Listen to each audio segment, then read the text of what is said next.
Yo guys, what's going on? Ace is here today with another video. In today's video, we are going to be talking about something very important coming to Escape from Tarkov very soon. So as always, make sure you're leaving a like on the video here today and make sure you are subscribed to the channel for more Escape from Tarkov content. Guys, there's going to be a lot of this style video coming because there was recently a podcast from Nikita and some other content creators. There was a lot of content in that podcast that we do need to talk about at some point here on the channel. A lot of good things to come, and there was one thing that was really concerning. I am going to tell you guys the most concerning thing I did here, and that is that they want to release the full version of Escape from Tarkov a lot sooner than later. I actually didn't expect this game to be finished for another 5 years on minimum, and apparently they want it out in the next 2 years. It's a little concerning for me, and we're going to go more into depth on that in a different video, but just know there's a lot of great content coming at looks into the future on what's to come in this game.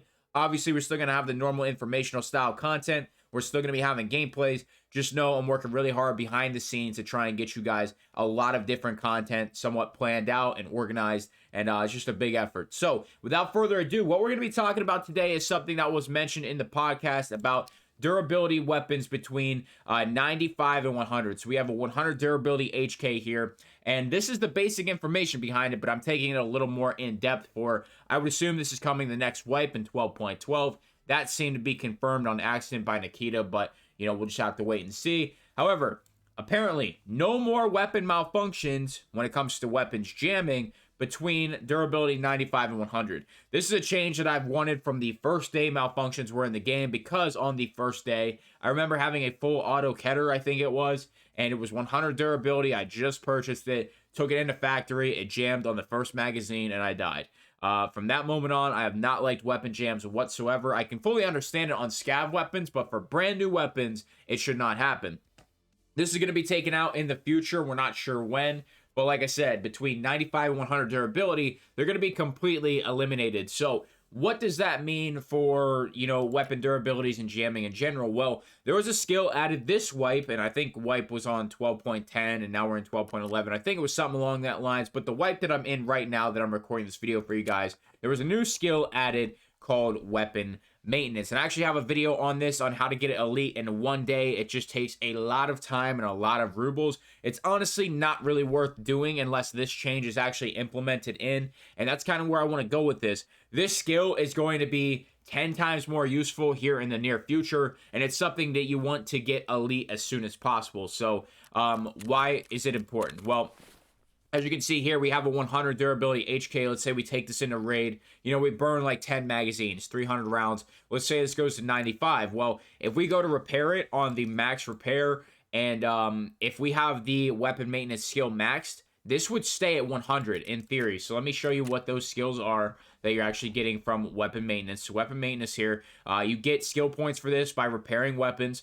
And you get reduced gun wear up to 50%. So once you hit level 50, it'll be 50%. So it's 1% each level. And then the next one is reduced probability of wear during repair up to 60%. But this is at level 50. When you hit level 51 with this skill, this turns into an elite skill where you get no wear from repairs. Your elite skill is exactly that, no wear from repairs when you have elite weapon maintenance. So what does that mean? Well, it's what I was just saying. We have our HK here. If you have no wear from repairs, essentially you could take this weapon back to 100 durability each and every time you actually repair it. So this makes using weapons like the Vector, the MP5, the Glock 18, weapons with extremely high fire rates that burn a lot of durability, it actually makes them extremely viable over time if you can continuously repair them back to 100 and not go under 95 durability in one single raid. It is going to be a complete game changer. Now, the caveat to that is overheating will be introduced with this change as well.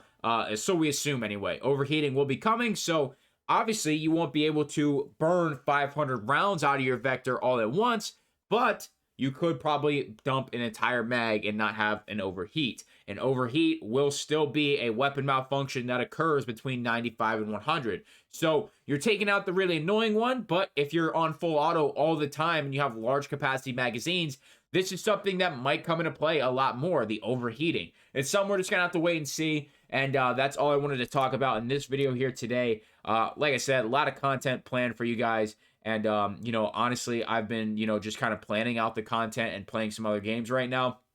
I haven't really been taking part in this armor shortage or whatever the hell is going on this weekend. I just haven't been playing Tarkov. I've been playing this game called Into the Radius. If you guys have VR headsets, highly recommend looking into it. Kind of like Tarkov in its own little way, and it has been an absolute blast playing that game and just taking a small little break from Tarkov. And just kind of building a nice little plan on what kind of content I want to bring you guys with this podcast information that we got recently. So that is the quick overview, guys. If you enjoyed the video, make sure you leave a like on it, subscribe for new sponsors and equipment in the description below. That's all I got, guys. Thank you so much for stopping by today. I'm out.